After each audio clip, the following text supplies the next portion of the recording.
Time for another episode of Local Roots. Hi, I'm Todd Studer. Well, as they say, better late than never, right? Yeah, if you watched the other program, Morning Coffee, you already know the story that the system that I used to record was allowing me to record, but I couldn't get the files out.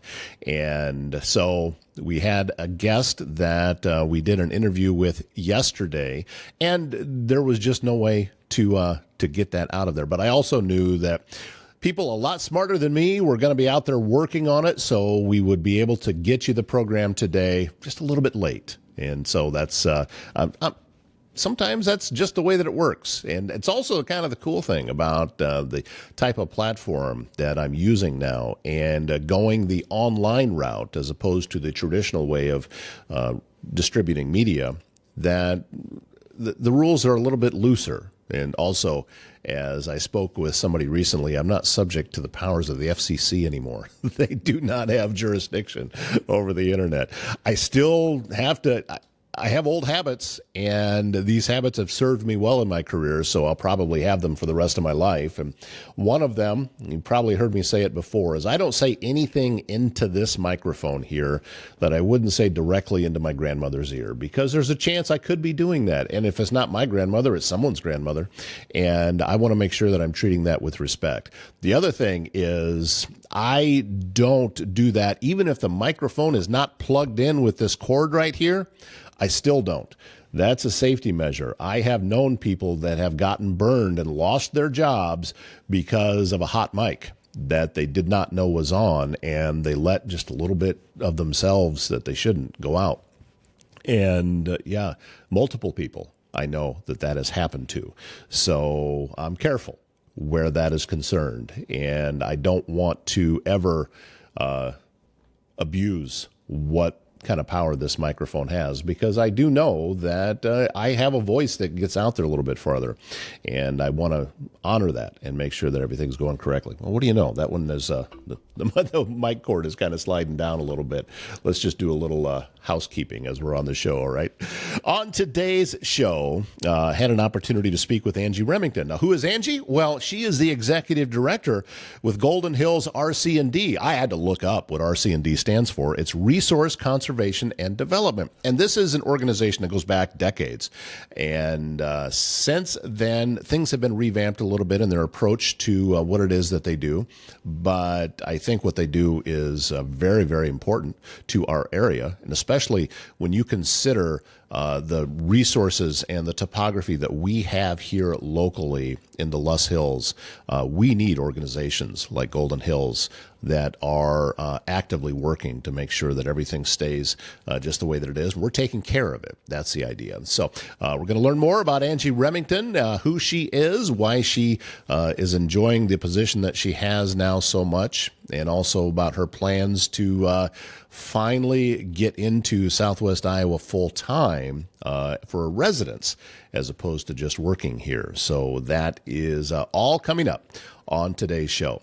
You know, when you're looking for all natural health solutions in Southwest Iowa, here's your source, Bambi's Green Acres Natural Market. Now, Bambi's located in Council Bluffs. She is at 805 South Main Street. Great little shop. You're going to want to stop in there because, you know, she's been serving this area since 1997 with vitamins, supplements, essential oils.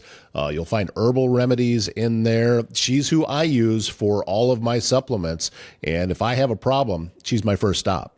And to say, okay, because what Bambi believes in, and I do too, is putting health in your hands, that take the powers that you have through nutrition and see if that can make you feel a little bit better, because often it can. The last time we talked and had her on the show, we talked with Bambi about your immune system. And, you know, we've got flu season coming up.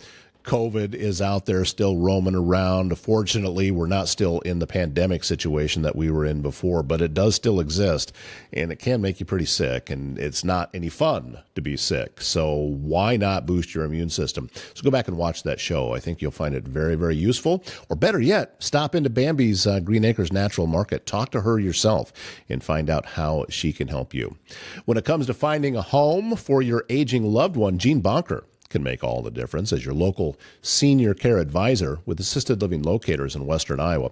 She's more than a guide. She is someone who has walked this path herself. And now Jean helps families explore assisted living, memory care, nursing homes, even in-home options. And the best part, Jean, there's no cost to you for Jean's services.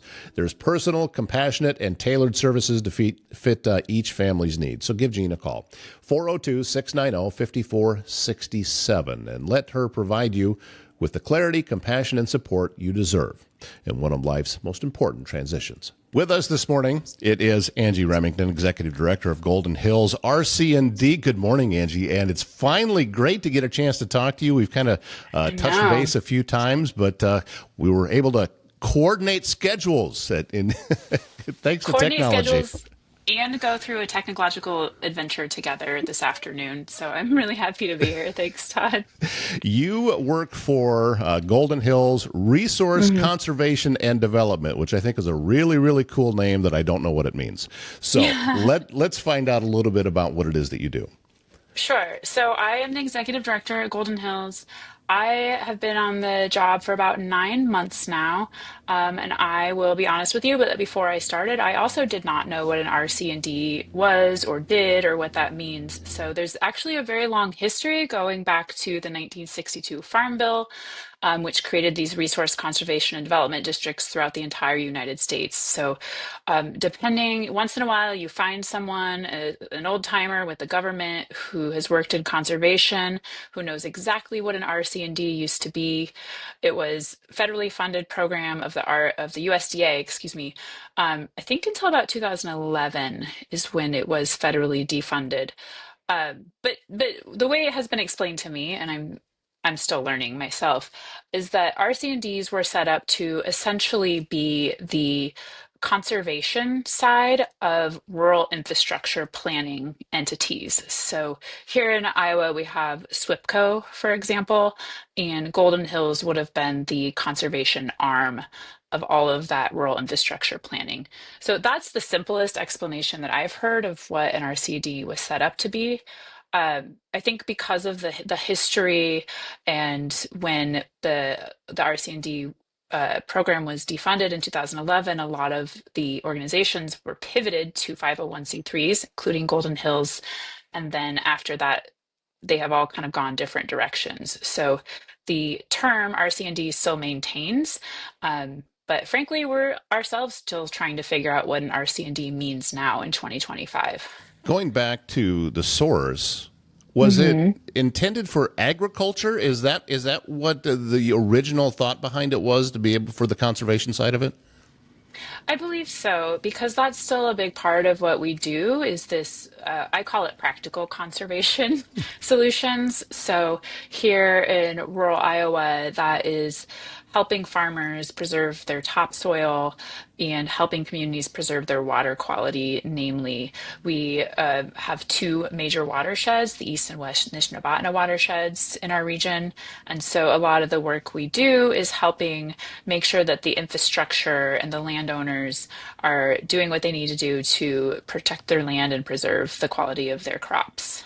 Yeah, a lot of times I think that when you're dealing with folks in the agricultural industry, the information has gotten a lot more widespread. But before, it's one of those cases where you don't know what you don't know, and that's why we needed organizations and still need organizations to say, okay, here A equals B, so don't do that kind of thing.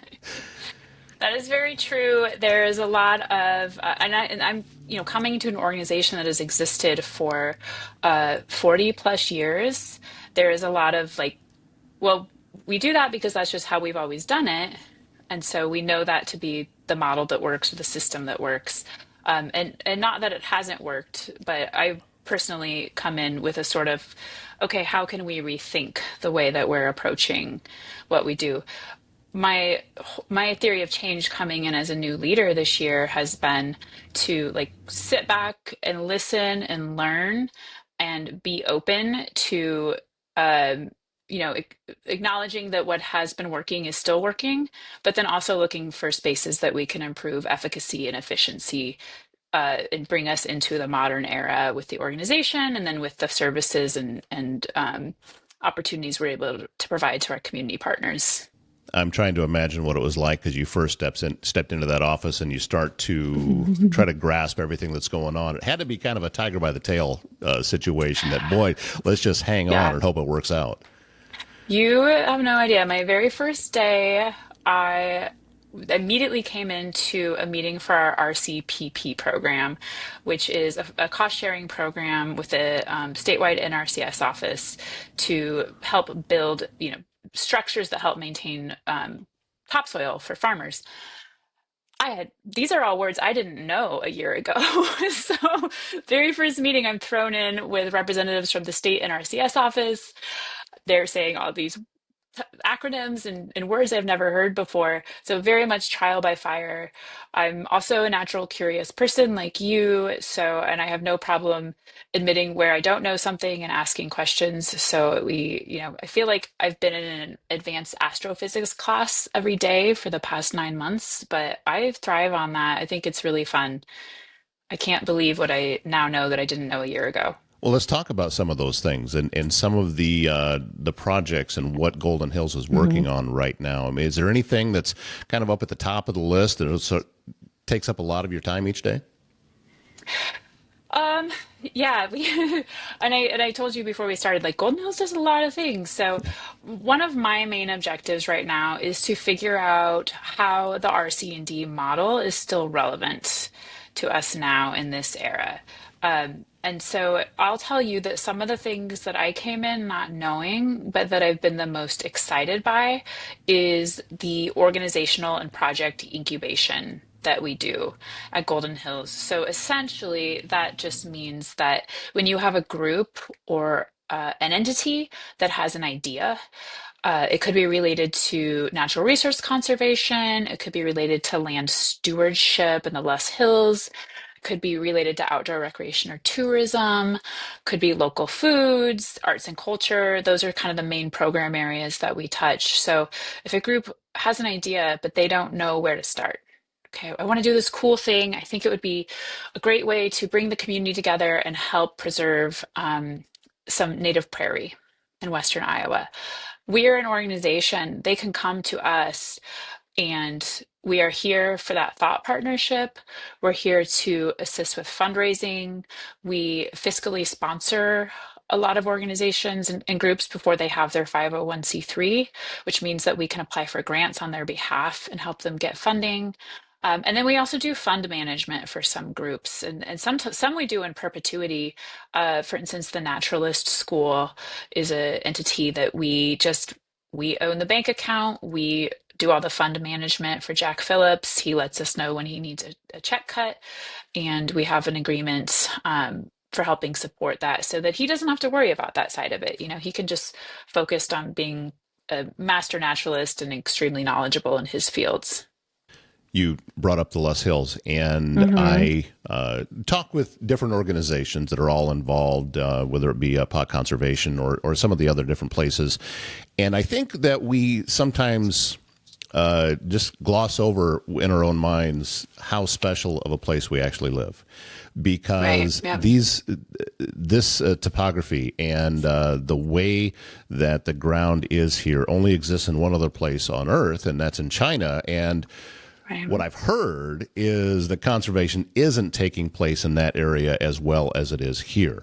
So to be able to maintain what it is that we have and to be able to protect this, we need to have some people on the forefront working on this so we don't lose what it is that we already have. Yeah, that's a really good point too, because that sort of touches on another program area for Golden Hills is that outdoor recreation and rural tourism.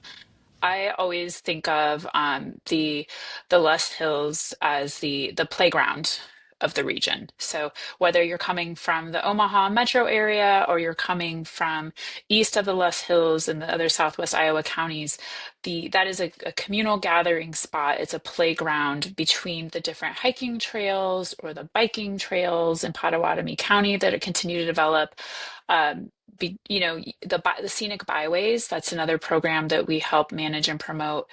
creating that low impact, accessible opportunities for folks to come in through things like our annual Low High Trek. We host a 4-day overnight hiking trip for people to come explore the Loess Hills and in community as well with a group of people who absolutely, like you said, see the preciousness and the value of this resource that we have. I haven't done the Lohi Trek yet, but I have I talked know. with the folks. I went down to, Hmm.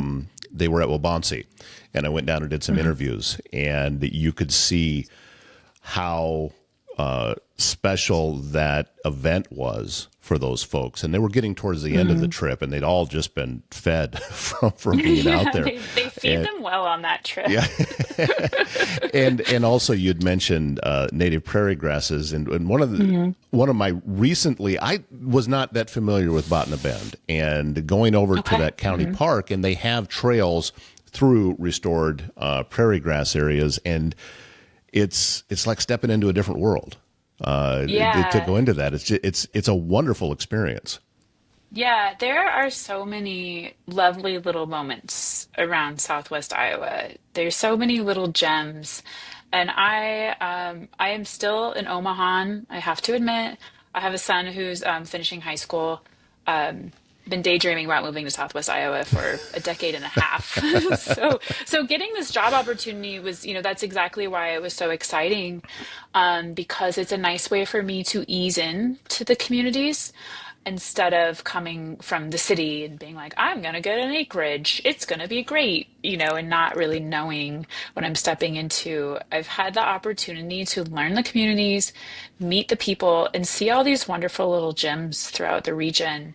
One priority for me since I've started here is for my partner and I is making day trips out to different communities, different little restaurants. We went to see a comedian in Red Oak one night. We went recently, we did the art tour and then ended up frankly at Judge Richard and Carson grabbing a Uh huh. cocktail Yeah. before going to the Evoca longest table event. Right. So, and then, for years, as I was raising my kids, going over to Hitchcock or to the Loess Hills State Forest to hike, was almost a weekend thing because I was frankly like, I don't know what to do with you guys. I have to have you all weekend. What are we doing? So they would, growing up, they didn't always appreciate it, but now they're both pretty outdoorsy and really um, are appreciative of those trips over to the Loess Hills. It's such a great resource that we have over there. Well, they're not unique. Not Hmm. appreciating things while you have them when you're Yeah, young. I mean, right. that we all did that. I did it, Yeah. you know. And it's good that we have folks like you out here doing this kind of work. I wanted to ask you because you said being new now, really learning about the different communities. I first came Hmm. to Southwest Iowa in 1997, so I've been familiar with it for a while. But to me, there is a bit of a community feel no matter where you go around this region of the Hmm. state. That folks just seem to identify with each other. That hey, oh, you're from Carson. Oh, you're from Mineola. Oh, you're from Red Oak. Southwest Iowa kind of has its own identity. Yeah, I am picking up on that. Uh, Anecdotally, from my own perspective, I um, it's so amazing how quickly I've been able to meet people and they feel like personal connections and Hmm. not just, oh, I know this person through that work thing, but getting to actually know things about each other. It feels like people are naturally curious about each other and interested in each other's lives. And it's been really, really lovely to sort of shift personally, like I said, my focus on spending time in Southwest Iowa and getting to know the communities and the people out there. And I think you probably saw me speak at the WIDA event in September Yeah. where I had forgotten I was supposed to speak. Like it's been a busy year, Todd.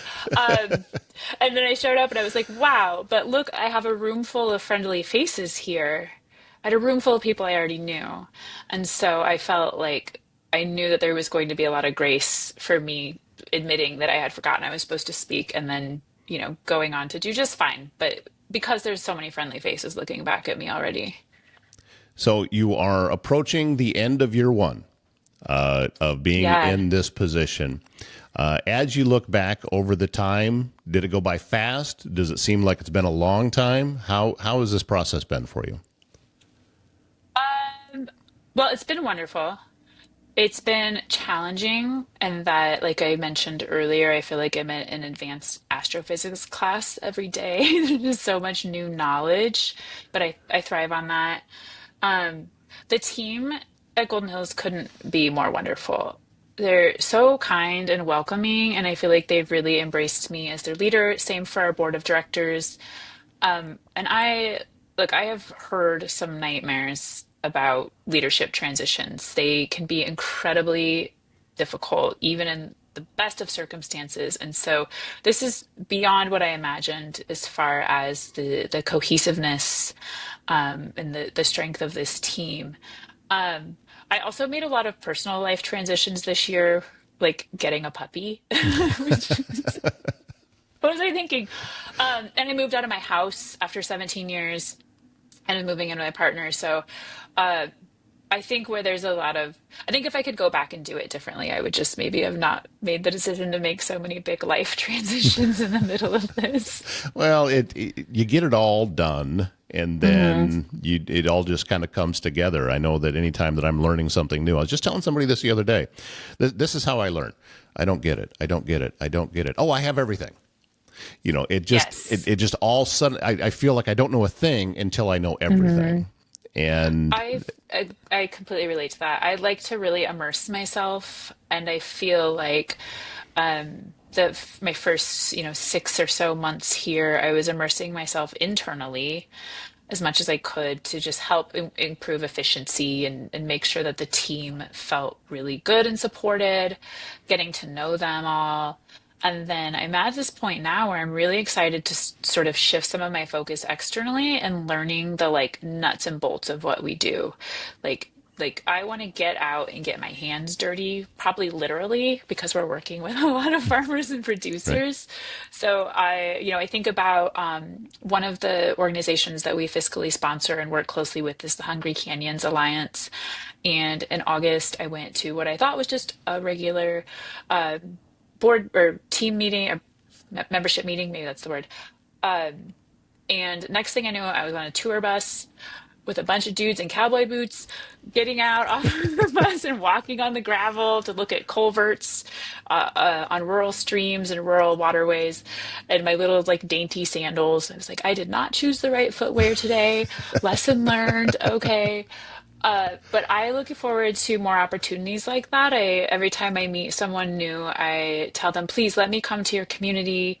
I'll come have lunch with you. We'll get coffee, drive me around, show me your community, and tell me what you love about your community, because I really just need to immerse myself and learn what the issues are and how Golden Hills can start to really solidify our identity as a regional hub and a regional resource for so many different aspects of the things that improve the quality of life in our region. Yeah, you brought up something there that I think can apply to a lot of different things, such as all of those culverts that are out there on the Hmm. county roads, on the gravel roads. We drive right over them and don't even notice that they're there. Right. But everything serves a purpose, and the Hmm. what seems like a very tiny thing to us as we're just driving past is a major thing to folks Yeah. that are out in that region. Exactly, because it's really what protects their land and their waterways, and it's flood control, and it's, preserving their crops, and there's a lot of engineering, and a lot of sometimes legislative action that is going into the funding for those culverts that we drive right over and don't think about. I don't know why I just thought of this. I've gray hair. Obviously, I've been around for a while. There used to be this commercial on when, and I don't even remember what it was for, but it was talking with a farmer that said he's not an environmental activist; he's an active environmentalist. And Oh, okay. and I thought that was such a great line That is a really that great that line. describes a lot of folks that live and work around our region, Hmm. especially in the rural areas. They're active and they are doing Hmm. environmental work, which is, just fits right in. So obviously, that's why you're out there. That's why you're walking in more sensible shoes next time Hmm. to be able Yes. to do this kind of thing. But Yeah. there's so many folks out there that are keeping all of this working. Yeah. I think you just touched on something that I was really excited about when stepping into this role, which is thinking about, again, what I call practical conservation solutions, because I think that, especially in this time where there's like so much division, it's not just in politics, but in identity and values. And I love that we sit in this space in the middle where we can all agree that it's really important to conserve the land for different reasons Hmm. or different priorities.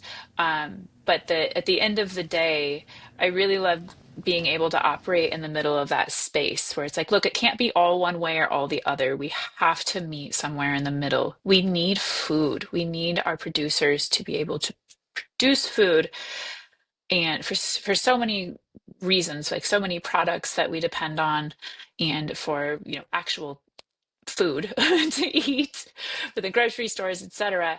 Um, and then we also need to be practical about what conservation can and should look like for those folks who depend on that as their livelihood. So I really was excited to come sit in the middle of that space in this time where everything can be so polarizing. Have you found that having those conversations, or maybe just beginning to have those conversations, do you have a receptive audience? Are people relating to that same type of philosophy? Well, I think so, in the sense that in my work now, it's just like, hey, what's the issue you're having? How can we solve it together? And so we don't have to get into, it's not necessarily a values conversation. It's you have a problem, we exist to solve it. And we both have the same goal, which is for you to have quality topsoil, quality water in your communities, for you to have access to outdoor recreation, for you to have economic development growth, for you to have access to local foods, for you to have access to arts and cultural opportunities. And so it's really just about meeting the needs of the community and like listening and caring about what people need to actually improve their lives. And so that's pretty cool that Golden Hill sits in the middle of all that. Well, my hope, Angie, is that you and I are just getting started on being able to Hmm. pass on information. I hope that anytime you have something come up, just Sure. get in contact. Let me know. I would love to be able to help spread the word about that. As you're roaming around, we would also love to hear about some of your favorite restaurants that you're finding in these small communities. They're getting Hmm. better and better. When I was a kid, we didn't have Yes. this level of restaurants, in the small Yeah. towns. But now, holy cow, Yeah. you go to some of these different places, and the food that you're getting in there is just unbelievable. It's so good. I actually recently made my boyfriend drive down to the Dancing Bear in Sydney with me because the Fresca wrap there is so good. It's on the top of my list. So shout out to the Dancing Bear in Sydney. That's one of my recent faves. And then, of course, Milk and Honey in Harlan is wonderful. And I Yeah. look forward to exploring many more restaurants like you. That's another thing whenever I'm meeting people. I'm like, first of all, do you know any properties for sale? Second of all, do you know any good restaurants? Yeah, So, you need to be active on that because there's mhm. not a lot. Yeah. There's just not a lot for sale, and when Hmm. something comes up, it usually doesn't last very long. So, Yeah. Yeah. And like I said, my son is finishing high school here in Omaha this year, which I can't believe. He's my baby. But soon after that, I'll be keeping my eyes peeled for the opportunity to move to Southwest Iowa. I don't know if I mentioned this to you when we met, but I'm an Iowa gal. I grew up in Des Moines, okay, and then moved over to Omaha in oh my gosh, 2008, I think. And so for years made that drive back and forth between Omaha and Des Moines, Omaha and Des Moines. And mind you, this is on I-80, but like fell in love just even on I-80. And then imagine how my mind was blown when I got off I-80 the first time I took the long route. Right. Then I was like, whoa, this is gorgeous. And it just filled me with a feeling that I yeah, I can't describe it, but I'm sure a lot of your listeners know it. It's beautiful. It's beautiful country. I can't wait to spend even more time out here. Yeah, I grew up in Northwest Iowa, which is very, very flat. And I could see a grain elevator that was 10 miles away. That's how I knew what town was coming up, was I learned by the shape of the grain elevator. All And just right. very, very flat. So I think in the entire my entire childhood, I was probably in Des Moines either 3 or 4 times. And to me, that was New York City. Yeah. When you grow up in a town of 100 people, Yeah. and go to Des Moines, you've just entered into another dimension. It Yeah. was something like that. Yeah, it's funny because I grew up there, like in the city, and then I moved to Chicago for a while. Then I moved here to Omaha. So I've always been a city girl, but I've got a country girl heart. I don't know where it comes from. I don't know. Maybe I read a lot of Laura Ingalls Wilder growing up. I've definitely learned to like de-romanticize it. I'm like, this is hard work. It's not like Little House on the Prairie, but I just want, I can't wait for the opportunity to move out of the city and just be immersed in Southwest Iowa fully. So that if anybody knows of any properties, Yeah. My small acreages. my life goal is to be able to just roll over in the morning and say, "All right, are you checking on the chickens or am I?" Yes. That's my life goal. Finally be able to reach that level. Angie Remington is Hopefully. Executive Director of Golden Hills Resource Conservation and Development. Thank you so much for your time. You're welcome. And I'm grateful of all the hoops you had to jump through today to be able to make this Yeah, no, conversation I'm happen. grateful to you for being so patient. It was a technological adventure, like I said, and I'm glad we got here. Look at us, we did it. Yes, we did. All Thanks. right. Well, we'll talk again soon, okay? All right, thanks, Todd. Appreciate That Loess trek sounds like such a great time. And as we talked there with Angie, I was down last year just to meet some of the folks, but I have not done it myself. And I'm going to see if I can't next year. It looks like it would be a great experience and also a great opportunity to see more of the Loess Hills up close. If you're looking to buy or sell your home in Southwest Iowa, Blake Hunter is your trusted realtor with Berkshire Hathaway Home Services. He knows the local market and is dedicated to helping you find the perfect place to call home. So if you're a first-time buyer, if you're upgrading, or if you are ready to sell, Blake Hunter is here to guide you every step of the way. Visit the website blakehunter.homes and start hunting for your dream home with confidence. And when you're in the market for stylish, locally curated fashion that's close to home, stop into the Unique Boutique Iowa in Neola, your destination for trendy clothing, accessories, and distinctive gifts. Owned and styled by Jamie Bush, she is a Neola mom and former educator. Unique Boutique Iowa brings a homegrown passion for quality and community to every piece. Open on the weekends, Saturdays 10 to 2, Sundays 11 to 3, but always you can shop online at shopubiowa.com. Again, Unique Boutique Iowa. Distinctive styles, heartfelt service right in Neola. Thanks again, Angie Remington with Golden Hills RC&D for joining us today. Looking forward to having more conversations with Angie and also looking to having more conversations with who you would like to see on the show. Send me a text message, toddstuder@gmail.com with your show ideas, and I would love to do some research and get those folks on too. My name is Todd Studer. Have a great Tuesday.